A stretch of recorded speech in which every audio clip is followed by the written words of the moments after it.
Hi everyone, this is I'm Stuck and welcome back to our history series on America 1920 to 1973. Today we're diving into Prohibition and the rise of organised crime in the 1920s. So in January 1920, the United States government passed a law that was immediately broken in practically every town in America. This law banned the sale, manufacture and transport of alcohol, and it created one of the most dramatic unintended consequences in American history: the rise of powerful criminal organizations. So to understand Prohibition, we need to start with why Americans thought that banning alcohol was a good idea. So the campaign against alcohol had been building for decades before 1920. Opponents argued that drinking caused serious social problems. They pointed to domestic violence, with many women claiming that their husbands became abusive when they drank. They highlighted poverty, arguing that men spent money on alcohol instead of supporting their families. And they connected alcohol to crime, claiming that drinking led to disorder and criminal behavior. Religious groups, particularly Protestant churches, saw alcohol as sinful and immoral. They argued that drinking corrupted people's souls and prevented them from leading Christian lives. And many believed that banning alcohol would make America a more moral and godly nation. World War I also boosted the anti-alcohol campaign. Advocates argued that grain used for making alcohol should instead be used for feeding soldiers. And by 1919, the anti-alcohol campaign had succeeded. The 18th Amendment to the Constitution was ratified, making the manufacture, sale, and transportation of alcohol illegal throughout the United States.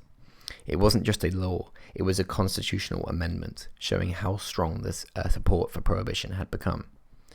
The Volstead Act of 1919 provided the specific rules for enforcing Prohibition. It defined alcoholic beverages as anything containing more than 0.5% alcohol and established penalties for violations. So this was how Prohibition was supposed to work. The government believed that Prohibition would be fairly easy to enforce. They created a force of about 1,500 Prohibition agents, whose job was to find and shut down illegal alcohol operations, arrest bootleggers and speakeasy operators, and confiscate illegal alcohol. The agents also had to prevent alcohol from being smuggled into the country. This was a massive challenge. The United States had about 18,700 miles of borders and coastlines, and alcohol could be smuggled in from Canada, Mexico, or brought in by ships from Europe and the Caribbean. Supporters expected that Prohibition would dramatically reduce crime, improve public health, strengthen families, and increase productivity, as workers would no longer drink during or after work. They believed that once alcohol was banned, most Americans would simply stop drinking and accept the new law. However, the reality of Prohibition turned out to be completely different from these expectations. Instead of stopping Americans from drinking, Prohibition simply made alcohol consumption illegal, and many Americans decided to break the law. Within months of Prohibition, illegal bars called Speakeasies opened in basements, hotel rooms, and private homes across the country. The scale of law breaking was enormous. New York City, which had about 15,000 legal saloons before Prohibition, had an estimated 32,000 speakeasies by 1929. And these weren't just in poor neighborhoods. They were also operated in wealthy areas and were respected by middle-class Americans. To supply these illegal bars, the massive network of bootleggers emerged. They smuggled alcohol across the Canadian and Mexican borders and brought it in from boats from other countries, and also produced moonshine, which was homemade alcohol, which was often dangerous to drink. Some bootleggers operated small family businesses, while others ran large, sophisticated operations. Because illegal alcohol wasn't regulated, it was often dangerous. Bootleg alcohol sometimes contained methanol or other toxic substances that could cause blindness or death. Cases of alcohol poisoning increased dramatically during Prohibition. Enforcement also proved to be nearly impossible due to the widespread corruption. Many police officers and judges and government officials accepted bribes to ignore illegal alcohol operations. In some cities, bootleggers paid regular protection money to ensure their businesses weren't raided. Many Americans simply didn't believe the government had the right to control what they drank in private. This created a widespread disrespect for law and authority that went far beyond alcohol. Prohibition created an enormous illegal market that attracted criminal organizations. Before 1920, most crime in America was small scale and local. Prohibition, however, changed this by creating opportunities for criminals to make millions and millions. Criminal gangs organized themselves like businesses. They controlled specific territories, operated supply chains from smuggling to retail sales, employed hundreds of workers from gunmen to accountants, and reinvested their profits in expanding their operations. This was the birth of modern organized crime in America. Because of these businesses were illegal, gangs couldn't use courts to settle disputes. They used violence instead. Gang wars broke out from across American cities as different organizations fought for control for profitable territories. Chicago, New York, Detroit, and other major cities experienced unprecedented levels of gang violence. The enormous profits from alcohol allowed gangs to expand into other illegal activities. They ran gambling operations, controlled prostitution, and created protection rackets where they demanded payment from legitimate businesses in exchange to not damage them. They also began to corrupt police and government officials on a massive scale. The American public had a complex relationship with these criminals. While people feared gang violence, they were also fascinated by gangsters who seemed to live glamorous lives of wealth and excitement. Newspapers eagerly reported on gang activities, often making criminals into celebrities.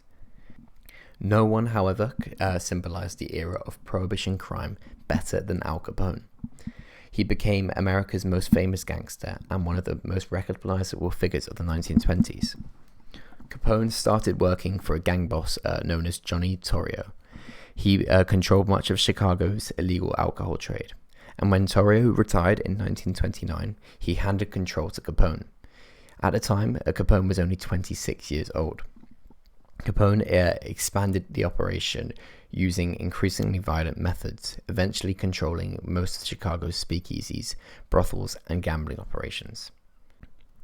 At the height of his power, Capone was making estimated $100 million per year, equivalent to over $1.5 billion today. He lived in luxury, wearing expensive suits, driving fancy cars, and staying in the best hotels. He gave money to charity and portrayed himself as a businessman who was simply giving people what they wanted. However, Capone's most infamous crime was the Valentines Day Massacre on February the 14th, 1929.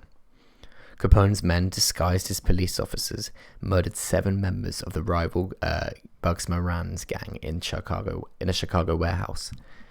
This event shocked the American public and turned opinion against Capone, who had previously been seen as some popular figure. The federal government tried to desperately convict Capone for his crimes. However, witnesses were too frightened to testify, and Capone's wealth allowed him to bribe officials and hire the best lawyers. Finally, in 1931, the government found a way to convict Capone, and this was through tax evasion.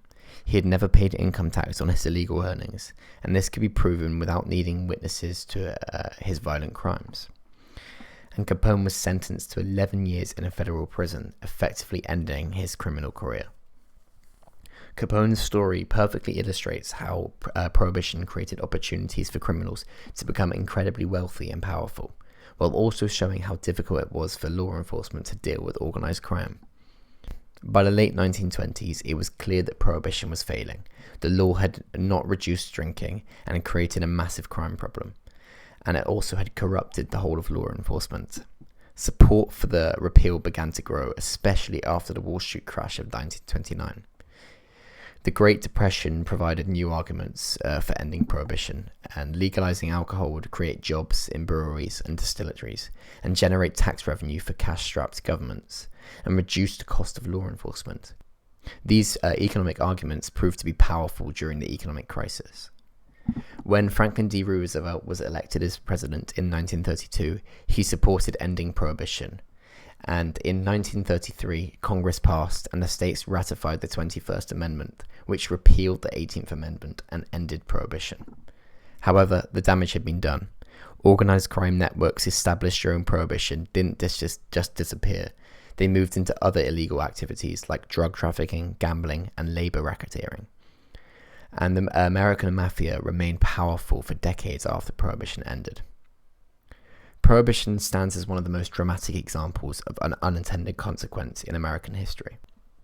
In our next video, we'll look into issues with immigration, such as the Red Scare. If you found this video helpful, please consider subscribing, and I'll see you in the next one.